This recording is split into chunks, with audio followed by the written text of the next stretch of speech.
to the deep dive. We're going deep into the world of declassified CIA activities this time. A world where truth really can be stranger than fiction. Absolutely. You've sent us some YouTube videos about Cold War missions, assassinations, and all the murky world of intelligence. We're going to break it all down. Yeah, we'll be looking at Buckle up, because things are about to get interesting. daring escapes, controversial tactics, and the ethical tightropes that these operatives had to walk. So where do we even begin? We've got stories about Castro, Hollywood, and even mind control. Let's start with a story that feels straight out of a spy thriller. Okay. Marita Lorenz and Fidel Castro. Ooh, I'm intrigued already. I'm familiar with the Castro, of course, but who is Marita Lorenz? In 1959, she was a 19-year-old who found herself swept into a whirlwind romance with Castro, the revolutionary leader of Cuba. Okay. They met on a cruise ship. And she even ended up living in his penthouse suite at the Havana Hilton. Can you imagine? It sounds like something out of a movie. But I have a feeling this love story takes a turn for the worse. It does. Marita became pregnant, and under mysterious circumstances, she was forced to have an abortion. Oh, wow. This traumatic experience left her vulnerable, and that's where the CIA saw an opportunity. So they essentially took advantage of her situation. It's a bit unsettling to think about. Think about it this way. The CIA was constantly looking for ways to undermine Castro's regime. They approached Marita while she was recovering, surrounded by FBI agents, and used classic psychological tactics to recruit her as an assassin. What kind of tactics are we talking about here? Did they threaten her? They actually played the good cop. They offered her support and understanding, Okay. while simultaneously emphasizing the threat they believed Castro posed to America. They painted him as a dangerous communist dictator who needed to be stopped, Wait. appealing to Marita's sense of patriotism. Uh-huh. Remember, this was the height of the Cold War, and fear of communism was rampant. They were playing on very real anxieties. It's easy to see how she might have been swayed by their arguments, especially given her emotional state. To add further weight to their claims, the CIA brought in Frank Sturgis, Okay. a former Castro ally, turned CIA operative. This guy was like a real-life James Bond, and he had intimate knowledge of Castro's inner circle. He provided Marita with poison pills and outlined a plan for her to poison Castro during one of his live television broadcasts from his penthouse. Wow, it's almost hard to believe this really happened. So did she go through with it? The plan hit a snag, literally.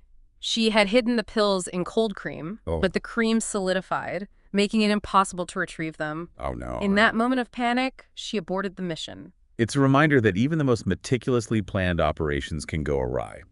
But this begs the question, what if she had succeeded? How might history have unfolded differently? It's fascinating to consider how individual actions can potentially have massive ripple effects on the world stage. Absolutely. It's one of those what-if scenarios that historians and political scientists could debate for years. That's right. Now, let's shift gears from the streets of Havana to the tense atmosphere of 1979 Tehran. We've got another CIA operation to unpack. Okay. And this one involves the daring escape of 6 American diplomats during the Iran hostage crisis. Oh, the Argo operation. I've heard bits and pieces about this, but I'm excited to get the full story. It's a classic tale of escape and ingenuity.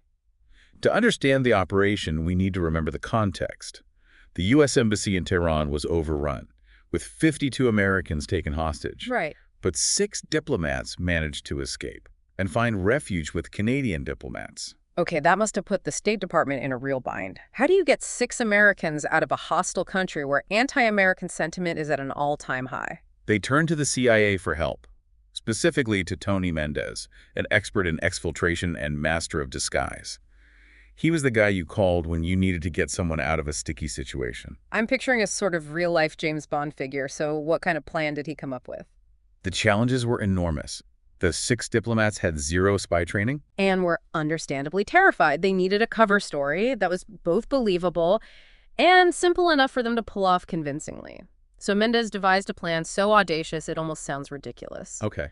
The diplomats would pose as a Canadian film crew, scouting locations for a science fiction movie. Hold on. A Canadian film crew in Iran during a hostage crisis. How could that possibly work? It sounds outlandish, But Mendez had a brilliant rationale. Okay. Despite the hostility towards the U.S., the Iranian government was still interested in foreign investment, particularly from the film industry, and Mendez was a master of creating believable cover stories. So he essentially played on their desire for international legitimacy. Clever. But how did he make this film crew seem convincing? He went all out. He secured Canadian passports for the diplomats. Okay. And even brought in John Chambers, the Hollywood makeup artist who worked on Planet of the Apes. Wait, they brought in the Planet of the Apes guy. That's amazing. Did he give them ape masks or something? Not quite. But he did help create convincing identities and backstories. For each diplomat, he taught them how to act like a film crew, even creating fake business cards and production materials. So while all of this was happening, where were the diplomats hiding out? They're holed up in the Canadian ambassador's residence, playing board games and trying to stay sane while the world outside went crazy. Yep. The Canadians really stepped up, providing them with a haven and a sense of normalcy. It's a powerful reminder of the importance of international cooperation, especially in times of crisis. It also highlights the incredible courage of everyone involved. Imagine the pressure they were under, knowing that one wrong move could jeopardize their lives. Yeah, so how did they actually get out of Iran? Did they just waltz through the airport with their fake film crew identities? It was a nail-biter. Mendez and a colleague flew to Tehran, met up with the diplomats. They went over every detail of the escape plan, rehearsing their cover story and emphasizing the importance of staying calm.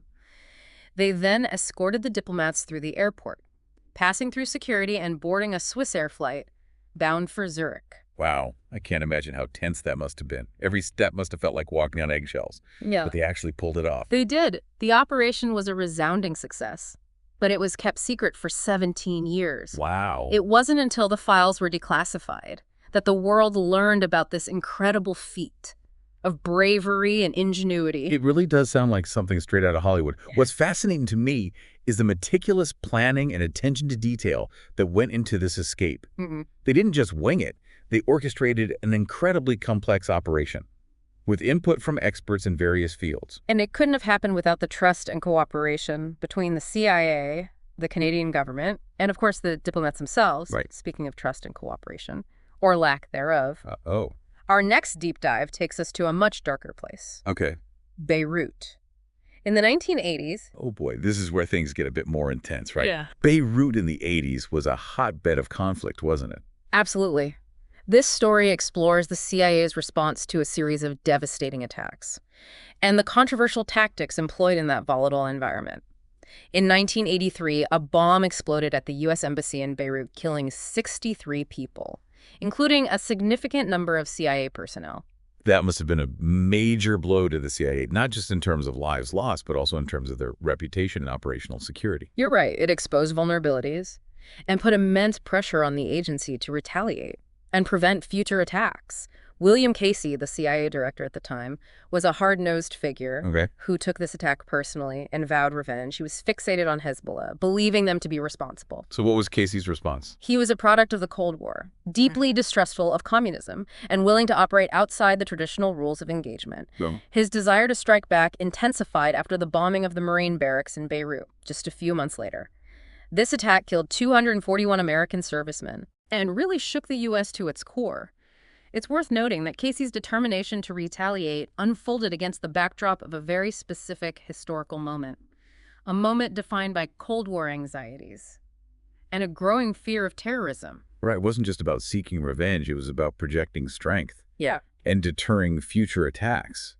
But how do you fight an enemy like Hezbollah, a group that operates in the shadows and blends in with the civilian population? That was the challenge, to gather intelligence and understand Hezbollah's operations. Casey sent Robert Baer, a seasoned CIA agent, to Beirut. Baer found himself in a city teetering on the brink of chaos, where danger was around every corner. It sounds like an incredibly dangerous assignment. I imagine the CIA's usual methods of intelligence gathering weren't very effective in an environment like that. You're right. Baer quickly realized that the CIA's intelligence network in Beirut was severely compromised. He discovered that Hezbollah had infiltrated their network and even captured William Buckley, the CIA's station chief in Beirut. Oh, wow. Buckley was tortured and eventually executed, a major setback for the agency. It's a reminder of the very real risks involved in this line of work, especially in such a volatile region. How did this impact Casey's plans? This tragedy fueled Casey's determination even further. He felt immense pressure to take decisive action, even if it meant pushing the boundaries of acceptable conduct. He was increasingly frustrated by legal constraints and bureaucratic hurdles that he felt were preventing the CIA from responding effectively. It sounds like he was ready to take the gloves off. But what exactly did that mean in practice? In 1985, Casey allegedly sanctioned a car bomb attack targeting Sheikh Fadlallah, a prominent figure believed to be Hezbollah's leader. This operation was highly controversial, not just because it targeted a religious leader, but also because it carried a significant risk of collateral damage. So did they succeed in taking out Fadlallah? The car bomb exploded near Fadlallah's residence, but he managed to escape unharmed. However, the attack killed 83 civilians and drew international condemnation. To make matters worse, it later emerged that the CIA's intelligence on Fadlallah had been flawed. He wasn't actually the leader of Hezbollah, and there was no concrete evidence linking him to the attacks on American targets. Oh, so this operation, which was already ethically questionable, turned out to be based on faulty intelligence. That's a double whammy. What were the long-term consequences of this incident? This attack had a lasting impact on the CIA. Okay. It led to the formation of their counterterrorism center and a shift toward more aggressive tactics. Yeah. In the fight against terrorism, it also raised serious questions about the dangers of acting on faulty intelligence and the potential for disastrous consequences when covert operations go wrong. It's a stark reminder that even with the best intentions, things can go horribly wrong, especially in the world of espionage where the lines between right and wrong, legal and illegal, can become blurred. Exactly. And that's just one perspective on power, control, and the pursuit of justice. You've also sent us a video featuring Rizza Islam, a prominent figure in the Nation of Islam, and a strong advocate for Black empowerment. His perspective offers a very different take on these themes. That's a great point. It's important to hear diverse viewpoints and understand how these issues of power and control play out in different contexts. So who is Rizza Islam and what's his message? He's known for being outspoken on issues like vaccines, COVID-19, and social justice. But what's relevant to our deep dive is his message of Black unity, self-reliance, and overcoming the systemic obstacles that have historically disadvantaged Black communities. He challenges conventional narratives about what constitutes Black excellence, arguing that the focus should be on collective progress, not just celebrating individual achievements within a system that's inherently flawed. I find that perspective really interesting. It's not about denying individual achievements, but rather about acknowledging the larger context in which they occur. Exactly, and he connects this to the need for a more comprehensive approach to reparations. It's not just about financial compensation, he argues, but about addressing the deeply rooted social and economic injustices that continue to affect Black communities. So he's advocating for a more holistic approach to redressing historical wrong. Precisely.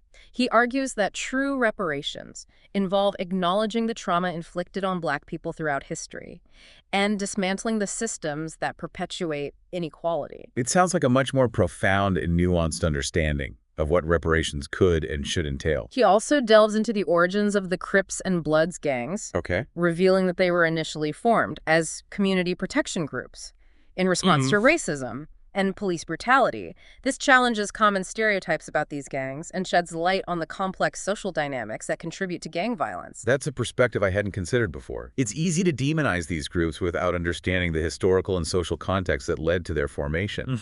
His message resonates with many who feel disillusioned by the slow pace of progress on issues of racial justice. He calls for Black people to reclaim their narrative, define their own path to success, and break free from the constraints of a system designed to hold them back. It's a powerful message of empowerment and self-determination.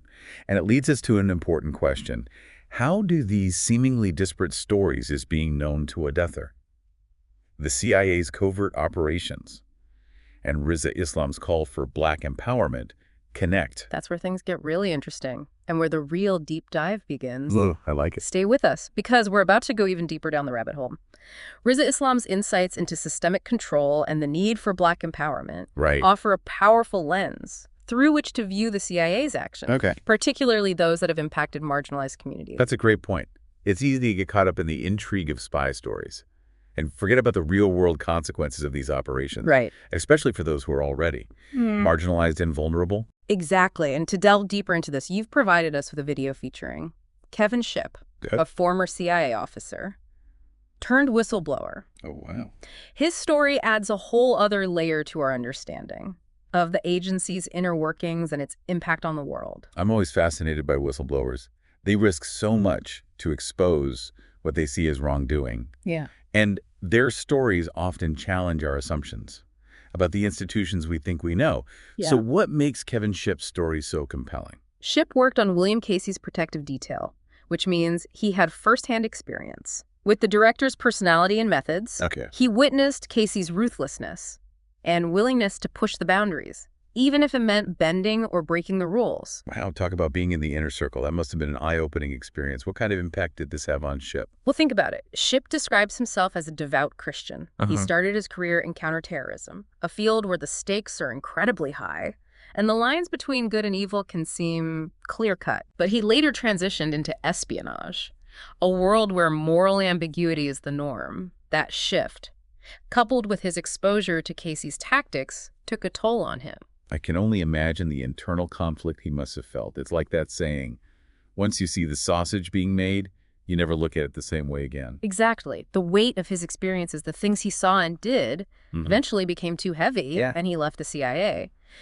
But his story didn't end there. He decided to become a whistleblower, exposing what he saw as the dark side of the agency. That's a brave decision, especially considering the potential consequences. What kind of things did he reveal? He made some startling claims. He alleged the CIA's involvement in several false flag operations, including the Gulf of Tonkin incident that escalated U.S. involvement in the Vietnam War, and the intelligence manipulation leading up to the Iraq War. Wow. Essentially, he claimed that the agency had a hand in shaping events to further its own agenda, even if it meant deceiving the public. Wow, if true, those are serious accusations.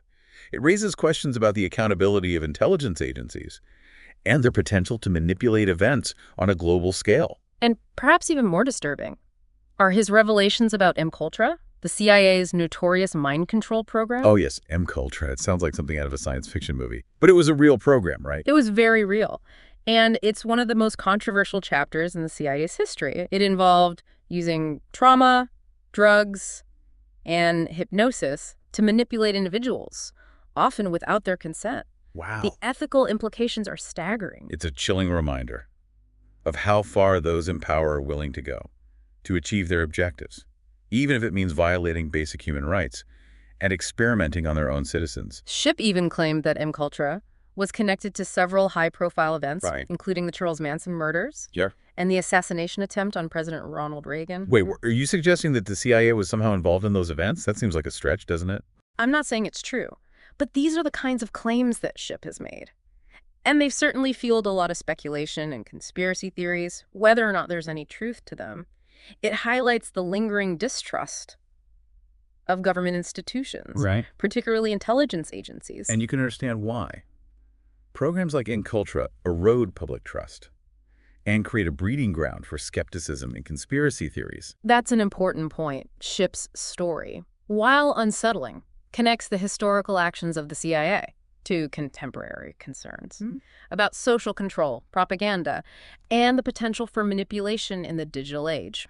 It raises the question, are we more vulnerable to these kinds of manipulations today than we were in the past? It's a scary thought, especially considering how much our lives are now intertwined with technology. Right. We're constantly bombarded with information, and it's getting harder to distinguish truth from fiction, especially with the rise of social media and the spread of misinformation. Think about the algorithms that shape our online experiences, the echo chambers we find ourselves in, and the ease with which misinformation spreads. These are all tools that can be used to manipulate and control, just like the drugs and hypnosis of MKUltra, but on a much larger and more insidious scale. So how do we protect ourselves? How do we stay informed without getting overwhelmed? Or losing trust in everything? It feels like we're walking a tightrope between healthy skepticism and paranoia. It's about being discerning, being aware of the forces that seek to influence us. We need to check our sources, consider different perspectives, and be willing to have those uncomfortable conversations that challenge our own biases. It's also about recognizing the power of our own agency. We're not just passive consumers of information. We can make choices about what we consume, how we engage, and who we trust. That's where Rizza Islam's message about self-reliance and collective action becomes so relevant. Right. We can't just wait for someone else to fix the system. We need to be active participants in shaping a more just and equitable world. Right? We need to build stronger communities, support each other, and reclaim our narratives from those who seek to exploit and divide us. It's about taking back control of our own minds and our own destinies, not just individually, but collectively. Exactly. And it's about being aware of the tools being used to manipulate us. The tactics might have evolved, but the goal remains the same: to influence our thoughts, behaviors, and ultimately our choices. It's like a modern-day culture. But instead of mind-altering substances, we have addictive algorithms and personalized content feeds designed to keep us engaged, Yeah. even if it means exposing us to harmful or divisive content. It's a bit terrifying when you think about it. It is. But once we understand the game, we can start to play it differently. God? We can choose to opt out of those systems, to curate our own information diets, to seek out alternative perspectives, and to support those who are fighting for a more just and equitable world. So it's not about retreating into a bubble or becoming a recluse, but about being a more conscious and engaged citizen, right? Exactly. It's about using our voices and our platforms to amplify the truth, to challenge those in power, and to demand better. We can be the change we want to see in the world. Feels like we've covered a lot of ground in this deep dive. From Castro's penthouse to the streets of Tehran, Yeah. from the shadowy world of Beirut to the even more shadowy world of mind control programs. It's been quite a journey, and it's made me realize just how much we don't know. Right. How many other secrets are buried in classified files? How many operations have unfolded without the public ever knowing? Yeah, it's a bit unsettling to think about all the things that happen behind closed doors, things that could have a profound impact on our lives, without us ever being aware of them. It makes you question everything you thought you knew about history and the forces that shape our world. Right. It's a reminder to stay curious, to keep asking questions, and to never stop seeking the truth, even if it makes us uncomfortable. You know, it's almost like we're living in one giant conspiracy thriller. What do you think about all those conspiracy theories that swirl around events, like the ones we've discussed today? Well, it's important to strike a balance between healthy skepticism and falling down the rabbit hole of conspiracy theories. Right. Not everything is a secret plot, but it's also naive to assume that power is always used responsibly. So how do we find that balance? How do we stay informed without becoming overwhelmed or losing trust in everything? It comes down to being discerning and developing critical thinking skills.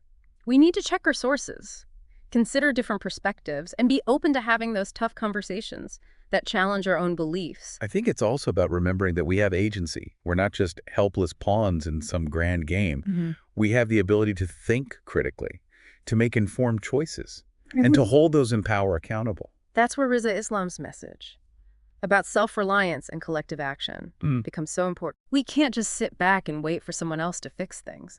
We need to be active participants in creating the kind of world we want to live in. It's about recognizing our own power and using it to shape our own destinies, not just individually, but collectively. Exactly. And we need to be aware of the ways in which technology is being used to manipulate us. Okay. Think about M-Cultura and those mind control techniques they were exploring. Right. Those tactics may seem like relics of the past, but in a way, they've just evolved with technology. So instead of mind-altering drugs, we now have addictive algorithms and personalized content feeds. They're designed to keep us hooked, even if it means feeding us misinformation or divisive content. It's a new form of mind control in a way. That's a very insightful observation, and the objective is often the same: to influence our thoughts, our behaviors, and ultimately our choices. So how do we break free from this digital manipulation? It feels like we're constantly being pulled in different directions by algorithms and targeted advertising. It's about making conscious choices. We can choose to opt out of those systems, to be more mindful of the information we consume, and to seek out diverse perspectives. We can support media outlets and organizations that prioritize truth and accuracy. It's about taking back control of our attention and our data. It's about being mindful of the digital breadcrumbs we leave behind and who might be using them to manipulate us. This deep dive has been a real eye-opener. It's given us a glimpse into the hidden machinations of power, the ethical dilemmas faced by those who operate in the shadows, and the ever-evolving methods of control and manipulation. It's also been a reminder that we're not powerless. We have a voice, we have choice, and we have a responsibility to create a better future. for ourselves and for generations to come. This deep dive has just scratched the surface. There's so much more to explore, so many more questions to ask, but it's a starting point. It's a spark that can ignite our curiosity and inspire us to keep learning, keep questioning, and keep pushing for a more just and equitable world. Thanks for joining us on this deep dive. It's been a wild ride. We'll be back next time with another fascinating topic suggested by YUU. Until then, stay curious, stay informed, and keep exploring the world around you.